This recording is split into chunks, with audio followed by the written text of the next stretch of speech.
எல்லாம் எப்படி இருக்குங்க? எல்லாம் நல்லா இருக்குங்க. நாங்கள் நல்லா இருக்கோம். இப்போ நம்ம என்ன செய்ய போகிறோம்னு பார்த்தீங்கன்னாக்கா, தஞ்சாவூர் அசோகா அல்வா செய்ய போகிறோம். இப்போ அதை நாகப்பட்டினம் நம்ம எப்படி செய்ய போகிறோம்னு இப்போ பார்ப்போமா? இப்போ அதுக்கு தேவையானது 1 கப்பு பைத்து பருப்பு எடுத்துக்கலாம்.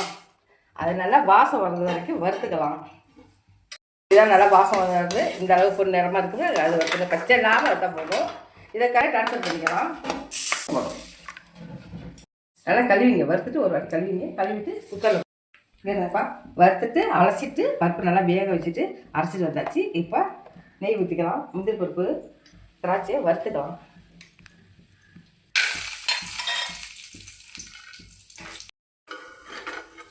பொன்னிறமாக வச்சுருங்க, கருவேப்பிலை வேணாம். கோதுமை மாவு போட்டுக்கலாம். நீங்கள் எவ்வளோ போடுறீங்களோ அதுக்கு தகுந்த மாதிரி கோதுமை மாவு போட்டுங்க.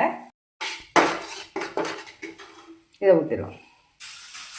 வந்துங்க பிடிக்காது, நெய் ஊற்றினோம்னா பிடிக்காது. இந்த மாதிரி சீனியை போட்டுங்க.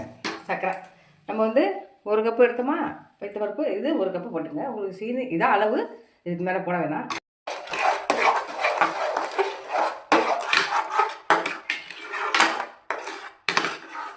கரைச்சி வச்சுங்க, கொஞ்சமாக கரைச்சி வச்சுக்கிட்டு இதில் ஊற்றி ஆட் பண்ணிங்க. நெய் ஊற்றி கிட்ட நல்லாயிருக்கும்.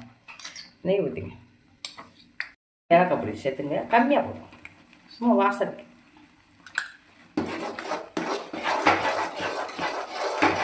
பார்த்தீங்களா நெய் எப்படி பிரிஞ்சு வந்துட்டீங்களா? நெய் ஊற்றும்போது இன்னும் கொஞ்சம் நெய் ஊற்றணும்.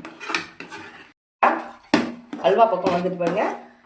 நெய் இன்னும் கொஞ்சமாக ஊற்றி முந்திரி திராட்சை போட்டு இறக்கிடுவோம். தஞ்சாவூர் அசோகா அல்வா நாகப்பட்டினத்தில் செஞ்சாச்சு. வாங்க சுட சுட அசோகா அல்வா சாப்பிட்லாம். முந்திரி திராட்சை போட்டுக்காச்சு. அப்புறம்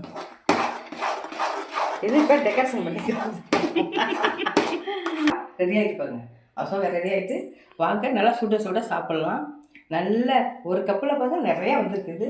நல்லா யாராச்சும் கெஸ்ட்டு வந்தால் கூட இந்த மாதிரி செஞ்சு கொடுத்தாக்கா நம்ம ஈஸியாக இருக்கும்.